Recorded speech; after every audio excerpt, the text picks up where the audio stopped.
This is my video log for Centipede Sprint 5. I'm picking up with what I failed to finish last week. I have finished the spider critter, and the movement for all my critters is now more or less complete, bar some tweaking. For this sprint, I've also fixed the updates, so now they're no longer doing checks every frame for stuff. They are doing stuff either at set intervals or waiting for callbacks to do specific events. The only one that does not have this implemented yet is the flea, who is still doing stuff every frame, but that'll be taken care of at some later point in time. As you should be able to tell, the critters are also spawning automatically. They are not perfect yet. Sometimes you still get multiple guys spawning, multiple spiders or multiple scorpions, but that's just there's just bugs that still need fixing. Haha, get it? Bugs. I do not yet have the score manager implemented. I only was able to get through with the wave manager, and that was because I was actually doing a little catch up this week, and I was starting to implement factories, which I had not done up to this point. So why don't I go ahead and give you a look at my factory class. Over in factory.h, we can see that I have an abstract factory. Actually, I just have one factory class for all of my different game object types. The reason why I was decided to go with a templated factory is because taking a look at how factories were implemented, I could see that there was a lot of redundant code. Everything would be exactly the same except for the signature of the create method, which had to be specific to the objects being created. It needed to take in the arguments that would be passed into the game object's initialize function, so that you could initialize each object with whatever information it needed.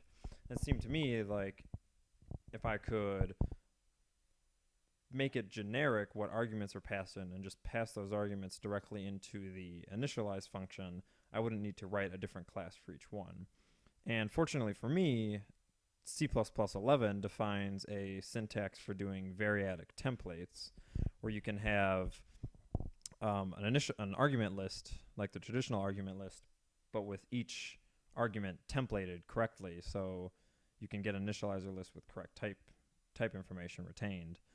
And you can then use the C++11 forwarding methodology or forwarding feature to forward that templated argument list directly into another function. In this case, the create function is past the arguments that will ultimately be given to initialize, and then using the C++ standard forward helper method, I can do perfect forwarding and get that argument list passed directly into initialize.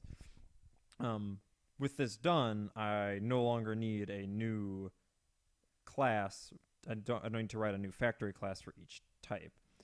So if we take a look at mushroom as an example of one of my different types that's using a factory, we'll see here that I define factory as a friend class, and then I make my constructor, initializer, and destructor private.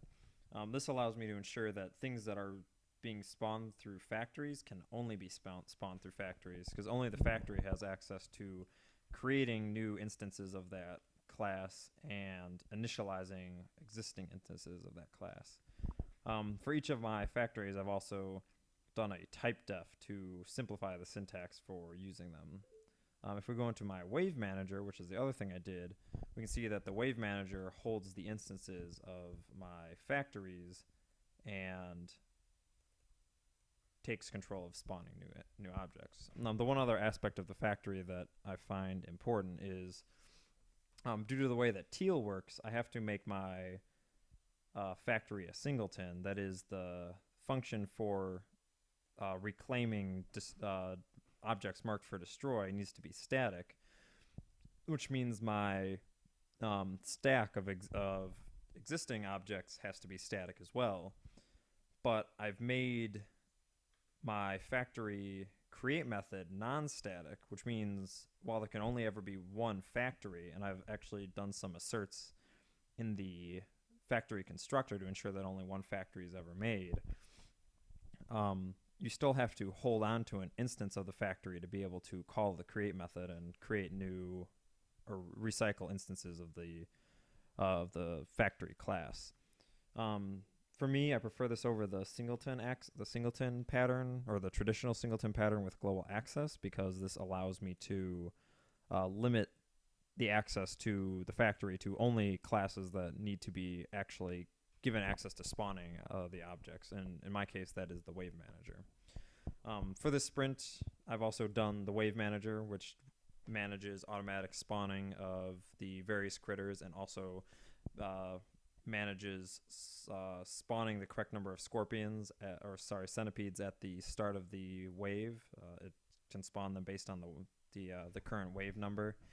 I haven't actually put together the formula for that at this point. If we look at start wave right now, it just always spawns a single centipede, but that can be adjusted once I come up with a better formula for determining the number of centipedes to spawn for each wave. Other than that, the wave manager isn't particularly exciting at this point. It's really the factory that gave me the most trouble for this sprint. And I will be catching up next sprint with what I've failed to finish this time around.